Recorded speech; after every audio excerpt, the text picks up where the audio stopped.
Olá, povo lindo de Deus, que tem me acompanhado aqui nessas breves meditações sobre a graça de Deus revelada em Jesus Cristo, onde nós temos aproveitado essas pequenas porções semanais para mostrar para vocês o quanto os evangélicos têm dificultado o evangelho simples de Jesus Cristo e como a graça de Deus, ela é simples para nós.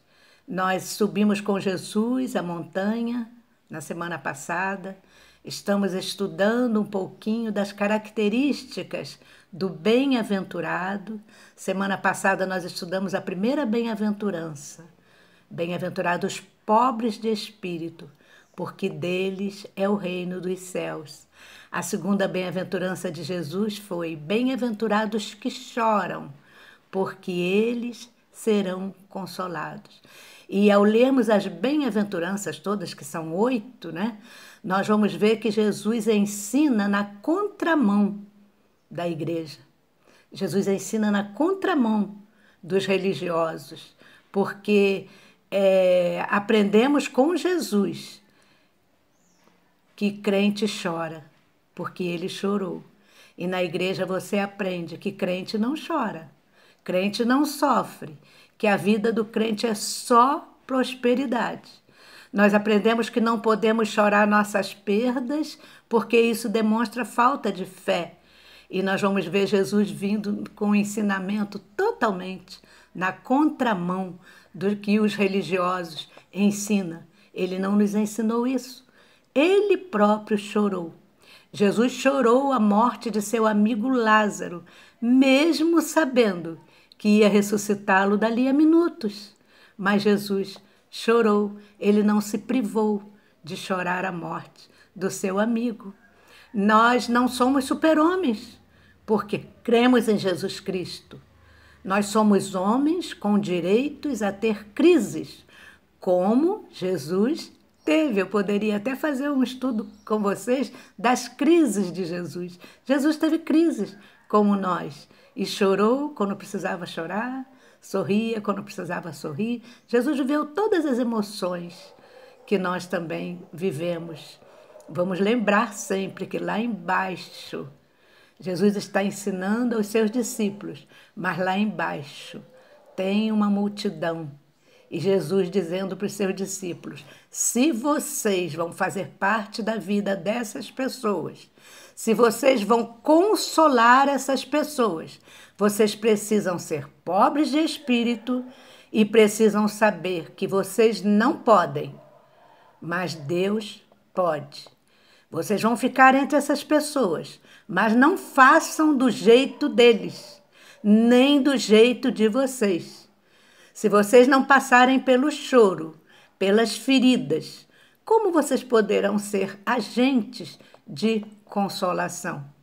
Então, a todo momento, nós somos convidados a fazer atalhos na estrada, no caminho que Jesus traçou por nós. Ou melhor, no caminho que é o próprio Jesus.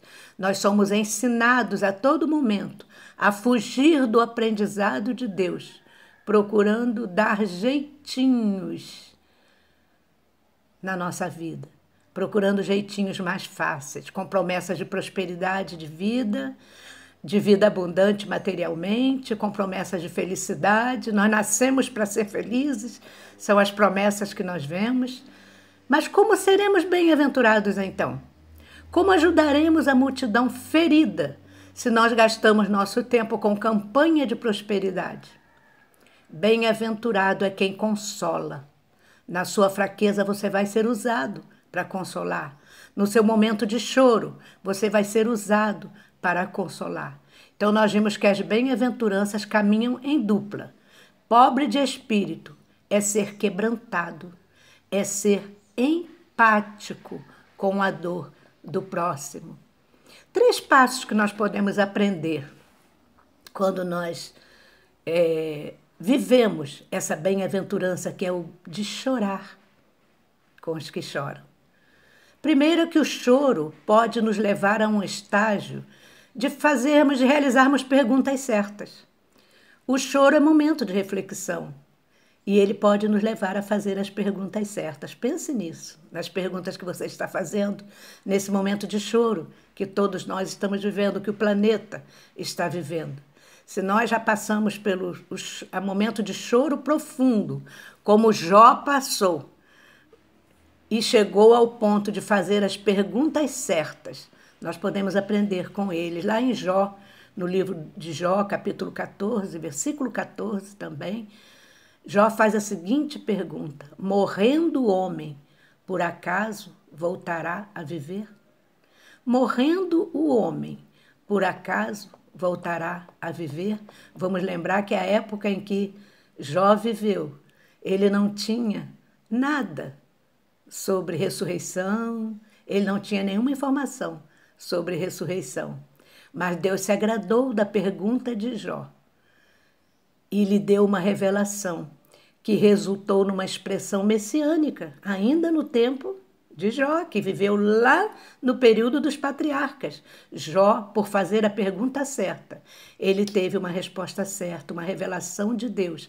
E lá no capítulo 19, no versículo 25, Jó vai exclamar: pois eu sei que o meu Redentor vive e que por fim se levantará sobre a terra.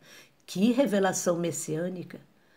Jó falou do Messias no tempo dos patriarcas, porque no momento de choro ele refletiu e fez a pergunta certa.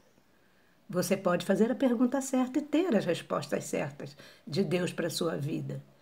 Então falamos muitas vezes que Deus está em silêncio, mas o momento de choro pode nos levar também a ouvir as respostas certas. Foi o que aconteceu com Jó. Ele teve a revelação messiânica. Ele perguntou: morrendo o homem, poderá voltar a viver?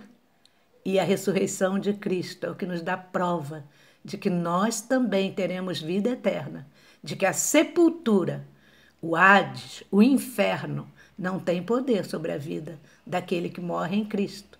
Ele vai, assim como Cristo se levantou, ele vai se levantar também. Então o choro pode nos levar a fazer perguntas certas, a ter respostas certas e a ouvir essas respostas certas. O choro pode nos levar também a crer nas respostas certas de Deus, a não ficar em dúvidas. Um dia dizemos que Deus está conosco, que Ele está no controle de tudo que está acontecendo, outro dia já estamos desesperançados. Deus nos dá respostas certas. Quem tem ouvidos, que ouça as respostas certas de Deus. Eu tenho ouvido lives, visto e ouvido lives maravilhosas, com mensagens maravilhosas nesses dias, que têm sido respostas certas para a minha vida. Atenta para as respostas que Deus está te dando nesses dias de dificuldade. Então, esses são os 3 passos para que tenhamos um choro do bem-aventurado. Nesse momento, fazer as perguntas certas, ouvir as respostas certas de Deus e crer nessas respostas para a nossa vida. Nós somos muito confusos com os valores de Deus. Quando vimos uma pessoa sempre sorrindo, nós pensamos logo que é uma pessoa abençoada. Quando vemos um crente passando por problemas, esse crente está em pecado, ele fez alguma coisa que desagradou a Deus. Nós somos confusos demais com os valores de Deus, nos esquecemos de que bem-aventurados os que choram, porque serão consolados. Os valores de Deus são diferentes dos nossos. Os valores de Jesus, colocados ali, como característica dos bem-aventurados, são diferentes dos nossos valores. Jesus quer que nos comprometamos com os valores eternos. Os crentes de Corinto diziam assim: comamos e bebamos, porque amanhã morreremos. Eles eram influenciados pelo social. Mas para ser sal e luz, nós precisamos cumprir com o padrão dos bem-aventurados. Precisamos nos preocupar com a forma com que Deus vai nos usar. Nós somos apenas instrumento de seu uso para consolar os que choram. Bem-aventurados que choram, porque eles serão consolados. Isso é graça, graça sobre graça. Vivamos na graça, meu irmão. Que Deus possa te abençoar.